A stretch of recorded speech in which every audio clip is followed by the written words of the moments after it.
सुप्रभात। सभी बच्चों को मेरा नमस्कार। बच्चों, आज हम बाल गोविंद भगत पाठ जो हम कक्षा 10वीं के अंतर्गत क्षितिज पुस्तक भाग 2 में पढ़ रहे थे।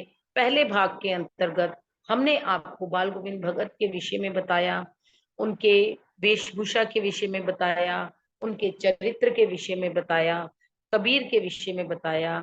आज हम भाग 2 करेंगे।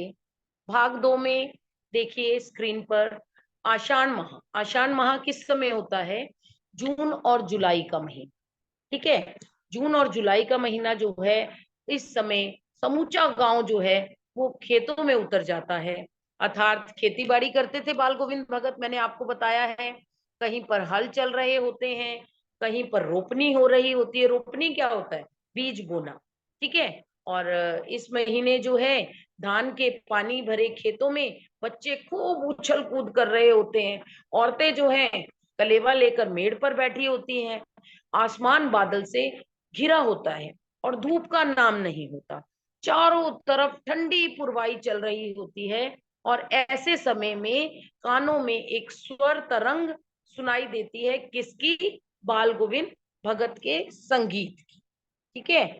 बाल गोविंद भगत जो है, उनका समूचा शरीर जो है वो कीचड़ में लिथड़े अपने खेत में रोपनी कर रहे होते हैं। पूरा शरीर उनका कीचड़ में भरा हुआ होता है। तन्मयता से लगे होते हैं खेतों में काम करने। उनके माथे पर श्रम बिंदु आ जाते हैं। उनकी अंगुली एक एक धान के पौधे को पंक्तिबद्ध करते हुए चलती है। अर्थात पंक्तिबद्ध करते हुए से क्या अभिप्राय है कि जैसे इस तरीके से हम बीज बो रहे हैं तो जल्दी जल्दी ऐसे ऐसे ऐसे करते हुए वे रोपनी कर रहे होते हैं। ठीक है। उनका कंठ जो है बहुत ही सुरीला होता है। उनका संगीत का जादू बहुत प्रभावशाली होता है। और उनका कंठ में से एक एक शब्द को संगीत के जीने पर चढ़ाकर, जीना क्या होता है बेटा? जीना होता है आपका स्टेयर्स। ठीक है, सीढ़ियां। तो एक एक उनका शब्द संगीत के जीने पर चढ़ाकर कुछ को ऊपर स्वर्ग की ओर भेज रहा होता है। अर्थात उनके संगीत के जादू को यहाँ पर व्यक्त किया गया है। और कुछ के इस प्रकार व्यक्त किया गया है कि पृथ्वी की मिट्टी पर खड़े लोग जो हैं उनके कानों को ऐसा महसूस हो रहा होता है मानो वे स्वर्ग में पहुंच गए हैं। बच्चे जो हैं खूब खेल रहे होते हैं, झूम उठते हैं।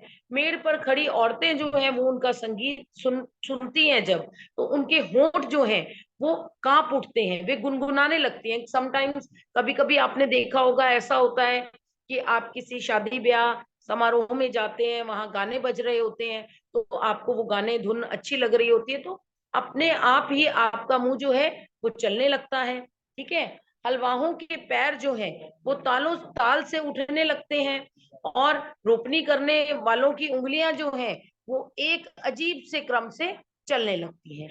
तो ये सारा दृश्य बच्चे क्या था? आषाढ़ माह का।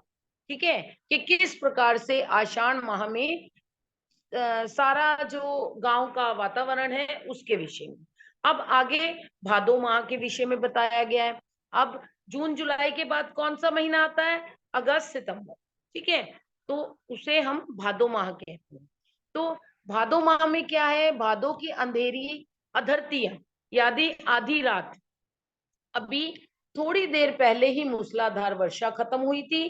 ठीक है। और उसके बाद क्या हुआ? उसके बाद बादलों की गरज, बिजली की तड़प में अपने उन्होंने मतलब कुछ सुनाई ना दे रहा हो, किंतु अब क्या हो रहा है? झिल्ली की झनकार और दादुरों की टर टर, यानी कि यहाँ किसके लिए? मेंढक आदि के लिए कहा गया।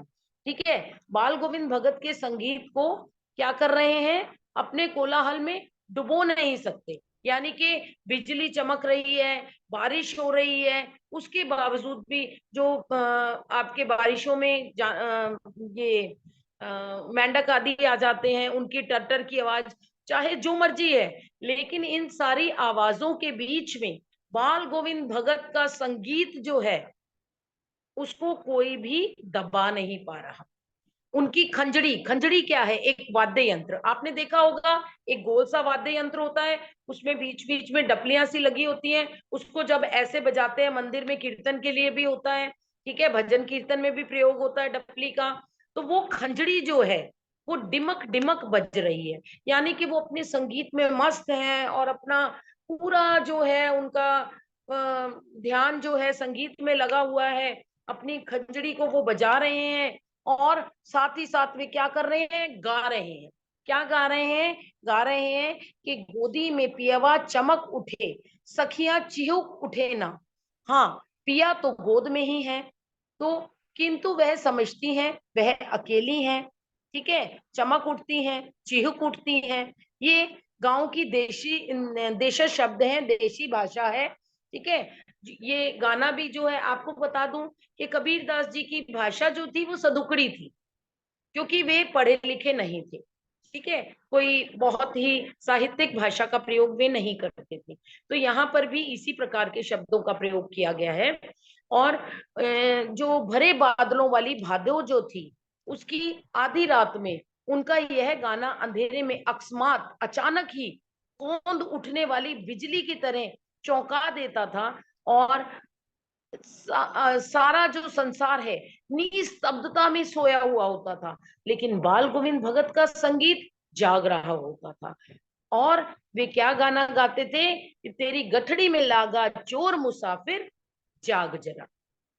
तो यहाँ पर हमने आषाढ़ माह के विषय में जाना, भादो माह के विषय में जाना, कि किस प्रकार से आषाढ़ में और किस प्रकार से भादो में जो सारा वातावरण था वो कैसा था।